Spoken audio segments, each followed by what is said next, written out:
congratulations to the coalition government for enhancing the fast-track approvals bill. The blabbering whinging opposition parties, the opposition against progress and quality of life improvements for all New Zealanders, have even more egg on their faces after this brilliant move by the coalition government. Thumbs up to our new fast-moving quality government for creating a new fully open idea, to avoid time-consuming long-term bureaucracy, and get New Zealand moving ahead again, at long last. Expert reviews, combined with fast-moving progress and efficiency, will be good for the country. We want mining, we want renewables, we want housing, we want infrastructure, but allowing the final say on that to be done by the expert panel. Ministers Chris Bishop, National, and Shane Jones, New Zealand First, announced Cabinet had agreed to make the expert panels the final fast-track decision-makers. The legislation was aiming to ensure that more projects could be approved even faster, while also allowing the expert panel to have the final say.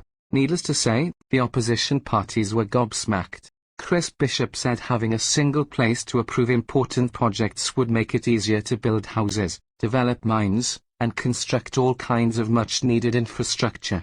The type of projects that could be among the first to be approved under the fast-track approval bill have been revealed. 384 have applied for the next level of the bill, and here's the breakdown. 40% are in the housing and urban development sector. Infrastructure makes up 20%, and renewable energy projects are 18%. Primary industry has 8%, and quarrying and mining sectors each have 5%, roughly 20 projects each. The notion that this bill somehow paves the way to destroy the environment with vast swathes of the countryside turned into mines is bordering on hysteria. People are not listening or do not want to listen to how projects that impact the environment work and what mitigation is undertaken. It is frustrating that some submitters and commentators are trying to make a case that mining projects do not deserve to be on the fast track. There are no grounds whatsoever to discriminate mining from other development projects. In fact, some of those projects are heavily reliant on mined minerals.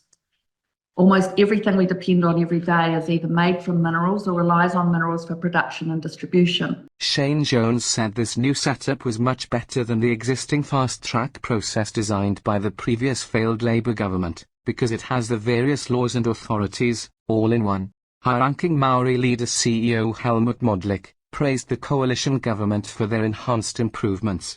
I actually want to acknowledge the government. I was of the view, and still am, that they're trying to enable quicker and more cost-effective delivery of the built environment changes that we need. Canterbury has the biggest number of applicants, 61, with Auckland and Waikato both having 53. Cabinet's recommending tweaks to the controversial bill so that an expert panel will have the final say on projects. Don't let the dust settle, keep moving ahead at pace, as 3-year government terms are too short, and before you know it, the corrupt, racist, chaotic parties of Labour, Green, and Tea Party Maori could have a say in political matters again, and that's a disaster nightmare in the making that nobody wants to even dream a possibility at the moment. Central government needs at least a 4-year term to be functionally efficient, but that's a video for another day. Thank you Chris Bishop, Shane Jones, and the coalition government. Geraint, on behalf of WhangareiTim.